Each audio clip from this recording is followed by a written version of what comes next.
Paper-based. Paper-based ini secara umum terdiri dari formulir rekam medis, klip atau fastener, lalu pembatas dan folder rekam medis. Nah, yang pertama itu ada formulir rekam medis. Ada beberapa hal yang terpenting dalam formulir rekam medis. Yang pertama itu ada semua formulir seharusnya dibuat dengan ukuran sama. Biasanya kertasnya ukurannya itu A4. Lalu yang kedua, nama dan nomor rekam medis pasien serta judul formulir seharusnya ditempatkan pada posisi yang sama pada setiap formulir. Dan yang ketiga, hanya formulir yang disetujui oleh komite rekam medis yang boleh dimasukkan dalam rekam medis. Lalu yang kedua itu ada klip atau fastener. Nah, formulir ini atau kertas seharusnya disatukan dalam klip atau fastener dan penambahan formulir tidak dapat dengan mudah dilakukan. Contohnya itu fastener. Lalu yang ketiga ada pembatas. Nah, pembatas ini gunanya untuk memberikan pembatas pada setiap kunjungan pasien ke sarana pelayanan kesehatan agar dengan mudah diidentifikasikan kunjungan pasien. Nah, lalu yang keempat ini ada folder atau sampul rekam medis. Ada 4 bagian. Yang pertama itu ada semua rekam medis seharusnya disimpan dalam folder rekam medis. Folder sebaiknya terbuat dari kertas yang lebih tebal, misalnya itu kayak kertas manila. Lalu yang kedua ada folder rekam medis sebaiknya disimpan atau bisa disebut dengan on the spine.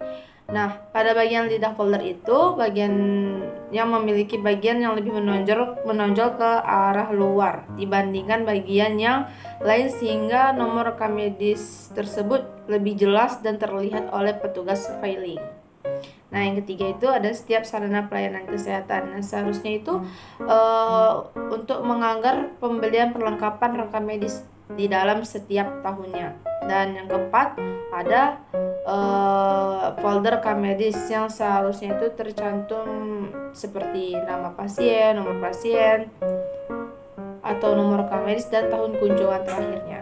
Menjelaskan media dokumen rekam medis berbasis web.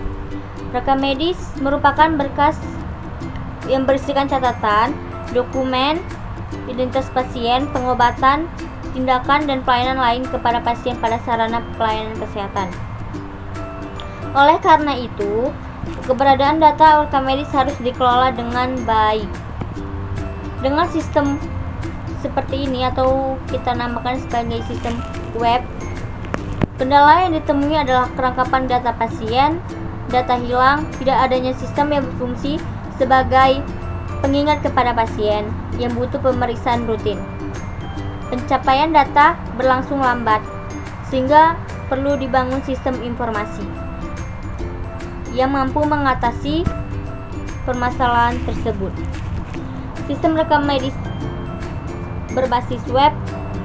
Dengan adanya sistem ini, maka diharapkan efisiensi, efektivitas, dan akurasi dalam pengolahan data dapat ditingkatkan dan informasi dapat disajikan dengan cepat. Media dokumen rekam medis berbasis komputer. Rekam medis elektronik adalah sistem informasi kesehatan berbasis komputerisasi yang menyediakan catatan rinci tentang data demografi pasien, riwayat kesehatan, alergi, dan riwayat hasil pemeriksaan laboratorium serta beberapa diantaranya juga dilengkapi. Nah, perbedaan rekam medis konvensional dengan rekam medis elektronik yaitu rekam medis konvensional adalah rekam medis yang dicatat secara manual dan berupa berkas. Sedangkan rekam medis elektronik adalah pencatatan data pasien dalam bentuk digital atau komputerisasi.